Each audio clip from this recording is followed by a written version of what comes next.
सारे नाम जपता था, पूजा पाठ करता था, जैसे हमारे धर्म में बताया गया, एक एक शिक्षा वही थी उसकी भी।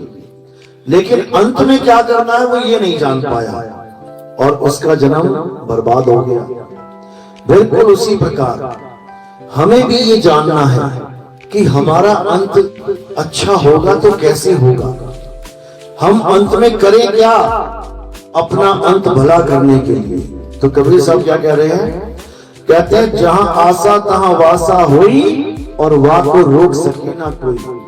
अंत समय में अगर आपने असत्य का साथ दे दिया, अंत समय में अगर आपने असत्य को धारण कर लिया, अंत समय में अगर आप सत्य के साथ नहीं जुड़ पाए तो फिर 84 में चक्कर काटना पड़ेगा।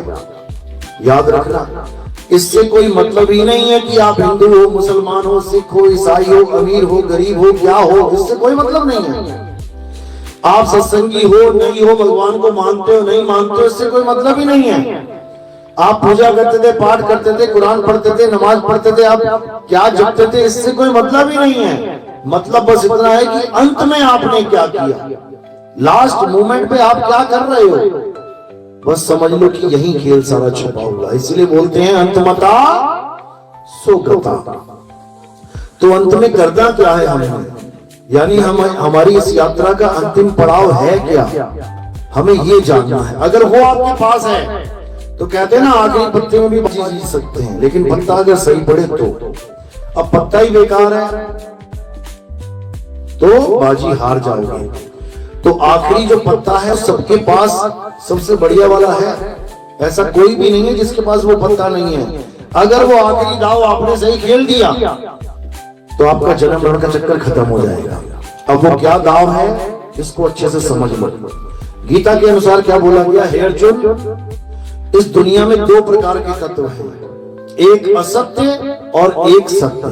बस दो ही चीजें बोली गई हैं, इसी दो में निबेड़ा कर लेना है कि आज तक जो मैं करता रहा वो सच था या झूठ था। किसी के साथ कोई वैर विरोध नहीं, किसी के साथ कोई लाग लपेट नहीं, कुछ नहीं, बिल्कुल साफ सटीक ज्ञान, दो टूक ज्ञान, बिल्कुल 100% पूर्ण ज्ञान। क्या है सत्य, क्या है असत्य, बस इतना जान लो। तुम खुद ही इतने विवेकी हो जाओगे, तुम्हें पता लग जाएगा कि सच क्या है, झूठ क्या है। सरकार जब कोई भी नोट निकालती है तो क्या करती है, असली नोट और नकली नोट की पहचान बता देती है। आपको यह पता लग जाता है कि असली नोट क्या है और नकली नोट क्या है, उसमें कुछ पहचान होती है। अगर वो पहचान मैचिंग कर रही है तब तो समझ लो कि असली नोट है, और अगर पहचान में कुछ गड़बड़ है, मैचिंग नहीं हो रहा है मामला, तो इसका मतलब नकली है।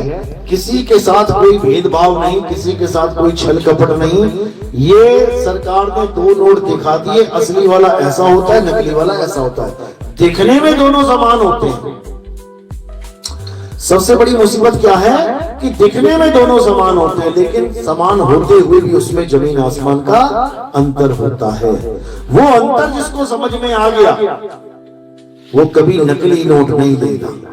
याद रखना, नकली नोट लेने से किसका फायदा है, किसका फायदा है, किसी का भी नहीं। हम लोग का नकली नोट लेके क्या फायदा है, फायदा किसका है, नकली नोट देने वाले का, लेने वाले का फायदा नहीं है। नकली नोट देने वाले का कोई फायदा है, इसीलिए तो नकली नोट दे रहा है। अब आपने ये समझ लेना है कि मुझे जो नोट दिया जा रहा है, यानी मुझे जो भक्ति बताई जा रही है, वो असली है या नकली। बस अगर ये परख कर ली तो तुम 101% पारखी हो जाओगे। उसके बाद नकली नोट चल जाए तुम्हारे पास, ऐसा हो नहीं सकता। तो क्या है असली, क्या है नकली, बस दो ही चीजें हैं, एक नकली और एक असली। नकली क्या है, हे अर्जुन, अध्याय 2 16वां श्लोक। इस दुनिया में दो प्रकार के तत्व हैं, एक असत्य और एक सत्य। असत्य क्या है, इसको परख लो। हे अर्जुन, जो जन्मता और मर जाता है, जो पल पल बदलता है, जो सदा एक सा नहीं रहता, वो असत्य है। कोई हिंदुओं वाली बात है, इसमें कोई मुसलमान वाली बात है क्या, इसमें कोई सिख या ईसाई वाली बात है, क्या इसमें कोई बौद्धिस्ट या जैन वाली बात है? क्या इसमें भगवान को मानने वाले या ना मानने की बात है? क्या इसमें किसी मंत्र जंतर की बात है? बिल्कुल नहीं। बस दो ही चीजें हैं, असत्य और सत्य। असत्य क्या है? जो जन्मता और मर जाता है। अब क्या जन्म क्या मर जाता है, तुम खुद ही अपना दिमाग लगा लो। क्या जन्मता क्या मरता है? ये शरीर जन्मता है और एक दिन मरेगा। किसका? मेरा? सबका। सबका मतलब सबका। उसमें क्या राम जी, क्या शंकर जी, क्या विष्णु जी, क्या हनुमान जी, क्या कोई भी A to Z।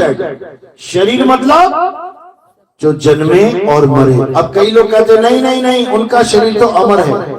चलो तुम्हारे कहने पे मान लिए, लेकिन दूसरा पहचान क्या है असत्य की? कि वो पल पल बदलता है।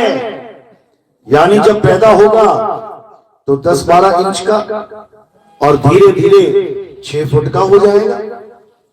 क्या उनका शरीर बदल नहीं रहा है? बदल रहा है। बच्चे से बड़े हो रहे हैं, जवान हो रहे हैं।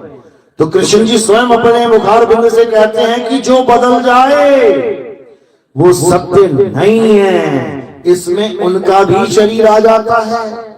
वो ये नहीं कह रहे हैं कि मेरा शरीर बदल रहा है तो वो सत्य है। वो कह रहे हैं हे अर्जुन, जो भी बदल जाए, कुछ भी बदल जाए, वो असत्य है। आज तुम तुलसी को पानी दे रहे हो, पूजा कर रहे हो, हरी भरी है, चले गए महीने भर के लिए, 10 दिन के लिए चले गए, कहीं नहीं पानी डाल पाए, पत्ते सूख जाएंगे, पीले हो जाएंगे।